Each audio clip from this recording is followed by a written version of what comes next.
Hello प्यारे साथियों, कैसे हैं आप। आशा करता हूँ मस्त होंगे, स्वस्थ होंगे, बेहतरीन तरीके से अपनी तैयारी कर रहे होंगे। तो नमस्कार साथियों, मैं अभय आपके अपने यूट्यूब चैनल एग्ज़ाम समाधान 2.0 में आपका बहुत बहुत स्वागत करता हूँ। जैसा कि आपको पता है साथियों, यूपी पुलिस भर्ती 60,244 को लेकर कोई भी अपडेट निकल कर आती है तो सबसे पहले हम आपके लिए वीडियो प्रोवाइड कराते हैं। आज की इस वीडियो में आयोग द्वारा नया नोटिस जारी हुआ है और इस नोटिस के बारे में अगर मैं बात करूं तो सीएम जी ने घोषणा की है इसमें कि फेल छात्र हुए हैं उन फेल छात्रों को एक मौका और दिया जाएगा। अब कौन से फेल छात्रों के बारे में ये बात कर रहे हैं तो मैं पूरा इसमें वीडियो में बताने वाला हूं। सिर्फ यही छात्र पास होंगे, अपना नाम देख लो, ठीक है।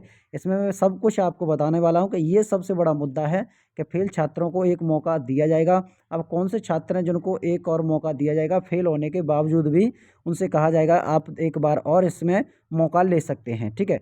तो पूरा हम डाटा आपको इस वीडियो में बताने वाले हैं। जो भी साथी, जो भी भाई चैनल पर नए हैं, चैनल को सब्सक्राइब कर लें। बगल में बेल आइकन है, घंटी का निशान है, उसे ऑल पर क्लिक कर लें। जब तक आप उसे ऑल पर क्लिक नहीं करोगे तो हमारी वीडियो का नोटिफिकेशन नहीं पहुंचेगा। तो चलिए साथियों, बिना देरी के वीडियो को स्टार्ट करते हैं। साथियों, आपको पता होना चाहिए कि पुलिस भर्ती शारीरिक दक्षता या फिर मैं डॉक्यूमेंट वेरिफिकेशन के बारे में बात करूं तो आपके जो डाउनलोड एडमिट कार्ड हैं आज जारी हो जाएंगे। आज है आपकी 16 दिसंबर और 16 दिसंबर वाले दिन आपके एडमिट कार्ड हैं वो जारी कर दिए जाएंगे। जैसे ही जारी किए जाएंगे हम आपके लिए सबसे पहले वीडियो ले आएंगे। अब सबसे बड़ी बात ये उठती है कि भैया जी मौका है, वो मौका कौन से स्टूडेंटों को दिया जाएगा। सबसे बड़ी बात ये हमारी ये उठने वाली है कि भैया जी फेल होने के बावजूद भी या कोई कारण है कि वो हो नहीं पाया तो उनको मौका कैसे दिया जाएगा, तो उसके बारे में आपको बता देता हूँ। ऊपर क्या लिखा हुआ है, सिपाही भर्ती में शारीरिक परीक्षा 26 दिसंबर से है। 75 जिलों में पुलिस लाइन में होगी यह परीक्षा। कितने जिलों में? 75 जिलों में ये आपकी परीक्षा होने वाली है। परीक्षण के दिन ही परिणाम जारी कर दिया जाएगा। जिस दिन आपका डीबी होगा और आपका पीएसटी होगा, क्या हो जाएगा? पीएसटी शारीरिक दक्षता होगी, दोनों की जो रिजल्ट है, रिजल्ट आपका तुरंत उसी दिन आपका जारी कर दिया जाएगा। आपको बता दिया जाएगा आप फेल हैं या पास हैं। अब सबसे बड़ी बात यह है कि मौका कैसे दिया जाएगा। परीक्षण में शामिल ना होने पर एक मौका मिलेगा। अगर कोई भी स्टूडेंट परीक्षण में शामिल नहीं है, मतलब ये है कि कोई भी स्टूडेंट अगर डीबी में, किसमें? डीबी में और पीएसटी में शामिल नहीं हो पाता है तो उनके लिए एक मौका और आपका दिया जाएगा। तो इसमें क्या स्पष्ट लिखा हुआ है, सब कुछ मैं आपको प्रॉपर तरीके से बता देता हूँ। इस सॉरी, इसमें लिखा हुआ है, बोर्ड ने कहा कि यदि कोई अभ्यर्थी नियत तारीख व समय पर परीक्षण में शामिल नहीं हो पाता है और वह नोडल अधिकारी को इसका उचित कारण बताता है तो उसे किसी अन्य तिथि को परीक्षण में शामिल होने की अनुमति दी जाएगी। इसमें यह कहा गया है कि जो स्टूडेंट डीवी के लिए और पीएसटी के लिए, किसके लिए? डीवी के लिए और पीएसटी के लिए, अगर कुछ कारणों की वजह से अपने टाइम पर, समय पर, ठीक समय पर नहीं पहुंच पाता है तो वो अपना उचित कारण बताएगा, किसको? नोडल अधिकारी को। और उचित कारण के बाद में अगर उसका उचित कारण पाया जाता है तो उसको आगे के लिए, किसके? आगे के लिए उसकी डेट बढ़ा दी जाएगी और उसको शामिल कर लिया जाएगा। ध्यान से समझना इस बात को। अब यहीं से आपकी जो आपकी सेकंड लिस्ट है इसका कारण यही बनने वाला है। इसके बाद में तय अंतिम तिथि के बाद किसी भी दशा में अभ्यर्थी की परीक्षा नहीं ली जाएगी। कोई अभ्यर्थी पुनर्निर्धारित तिथि व समय पर परीक्षा में शामिल नहीं हो पाता है तो उसे परीक्षा में असफल माना जाएगा। मेरी बात को थोड़ा ध्यान से समझना।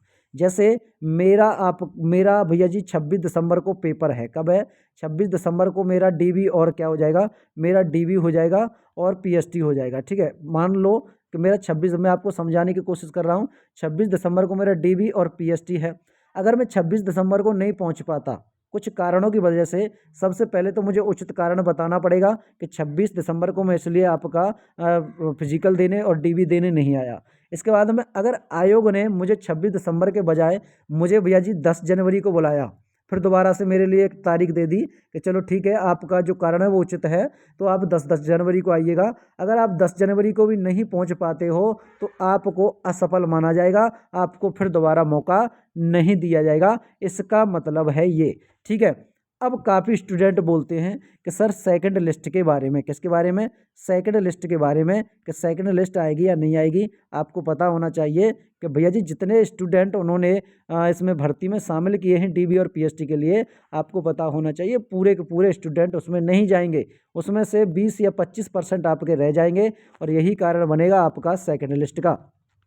किसका, सेकंड लिस्ट का। उसमें स्पष्ट तरीके से दिखाया गया है। इसमें मैं आपको और पढ़कर बता देता हूं कि भैया बोर्ड के निर्देश अंतिम माने जाएंगे। आपको पता होना चाहिए कोई भी इसमें कोई धांधली नहीं होने वाली है, इसमें स्पष्ट आयोग द्वारा कहा गया है। अब आपत्ति पर उसी दिन होगी अपील। अब अपील के बारे में बात करें, बोर्ड के मुताबिक अगर कोई अभ्यर्थी अपनी शारीरिक मानक परीक्षण से संतुष्ट नहीं है, जैसे अगर मैं बात करता हूँ पीएसटी के बारे में कि पीएसटी से कोई संतुष्ट नहीं है, तो उसके लिए क्या करना चाहिए कि भाई मेरा तो सही है लेकिन आयोग ने ये गलत माना है, तो मैं पीएसटी के लिए क्या करूँ। तो उसमें दिया गया है तो उसे परीक्षण वाले दिन ही आपत्ति दाखिल करनी होगी। ऐसी सभी अपीलों के लिए बोर्ड द्वारा हर स्थान पर एक एएसपी को नामित किया जाएगा। ऐसे सभी अभ्यर्थियों का शारीरिक परीक्षण नामित एएसपी के सामने फिर से कराया जाएगा। ऐसे समस्त अभ्यर्थी जो पुनः कराए गए शारीरिक मानक परीक्षण में असफल पाए जाएंगे, वो आगे किसी तरह की अपील नहीं कर सकेंगे। अब इसमें अपील भी आपकी दे रखी है, क्योंकि यूपी पुलिस में सारे हथकंडे ना वो चेंज कर दिए गए हैं। देखो इसमें आपका क्या है, एक बार आपका शामिल नहीं हो पाता है तो दूसरा इसमें मौका दे रहे हैं।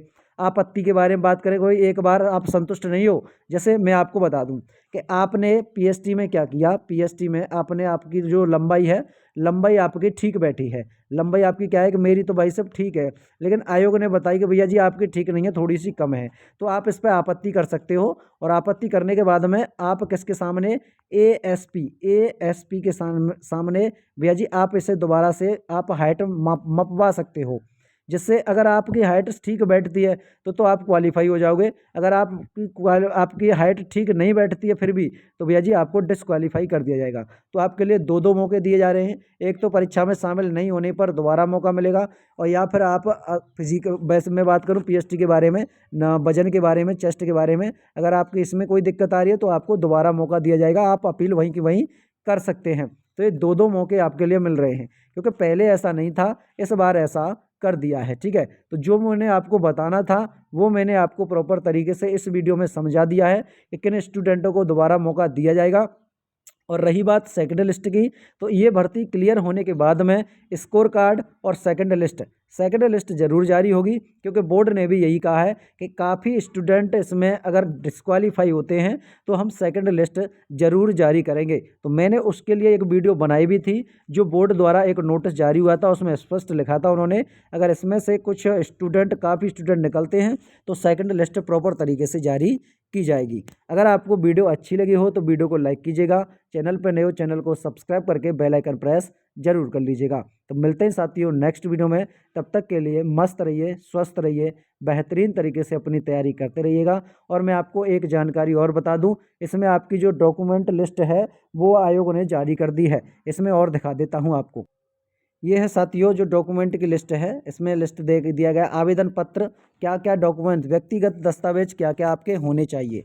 आवेदन पत्र आपके पास होना चाहिए, जो आपने आवेदन किया है वो होना चाहिए।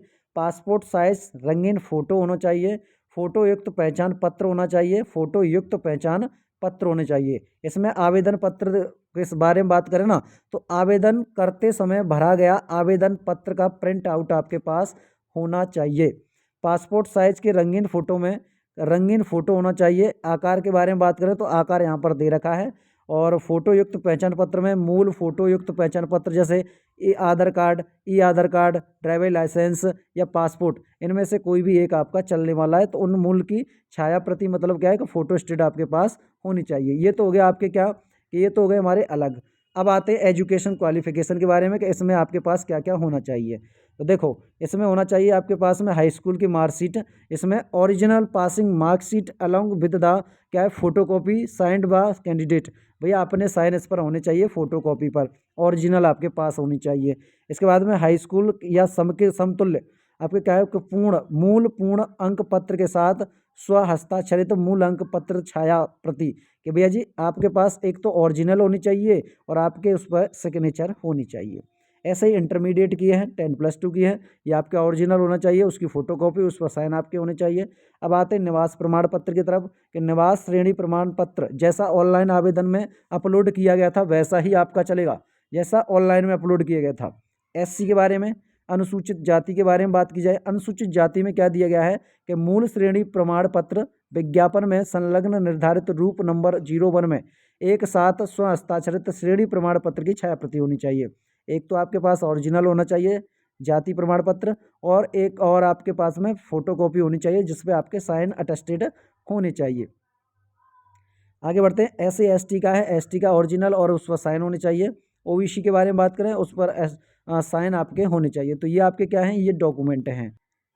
इधर आ जाओ, इधर मैं बात करूंगा ईडब्ल्यूएस के बारे में। ईडब्ल्यूएस के लिए क्या है कि मूल श्रेणी प्रमाण पत्र एवं स्वघोषणा पत्र, ये दोनों आपके पास होने चाहिए, और उनकी छाया कॉपी, मतलब क्या है, फोटोस्टेट और उस पर आपके साइन। एक्स सर्विसमैन, भूतपूर्व सैनिक के लिए कि मूल निर्वहन प्रमाण पत्र के साथ छाया प्रति, मतलब क्या है कि जो आपका पूर्वभूत सैनिक है ना, वो प्रमाण पत्र आपके पास होना चाहिए।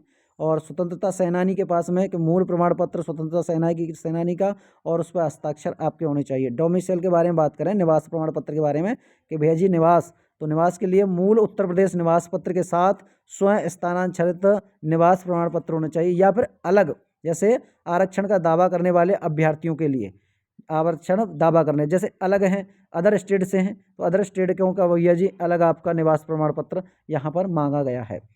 इसके बाद हम बात करेंगे भैया जी निवास प्रमाण पत्र, मैंने आपको बता दिया। उत्तर प्रदेश राज्य सरकारी, तो मूल प्रमाण पत्र होना चाहिए। होमगार्ड सेवा प्रमाण पत्र, ये आपके पास होना चाहिए, ठीक है। तो इस पर आपके फोटोस्टेट और आपकी होनी चाहिए, ओरिजिनल और फोटोस्टेट, ये दोनों इस पर मांगा गया है।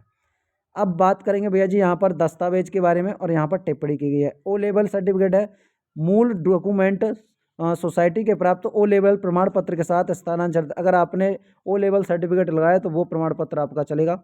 इसके बाद में प्रादेशिक सेना प्रमाण पत्र लगाया तो वो आप ओरिजिनल ले जाना, और राष्ट्रीय कैडेट कोर है एनसीसी प्रमाण पत्र भी लगाया है ओरिजिनल, और उसकी छाया कॉपी, उस पर आपके साइन होने चाहिए। तो ये डॉक्यूमेंट मैंने आपको बता दिए हैं कौन कौन से डॉक्यूमेंटों की आपको ज़रूरत पड़ने वाली है। तो इन सभी डॉक्यूमेंटों को तैयार कर लो, आपके लिए बहुत गोल्डन चांस है। और आज आपके एडमिट कार्ड जारी हो जाएंगे। आज है कितना भैया जी, 16 दिसंबर है, तो आज एडमिट कार्ड आपके जारी होने वाले हैं। तो मिलते हैं साथियों नेक्स्ट वीडियो में, तब तक के लिए जय हिंद दोस्तों, जय भारत।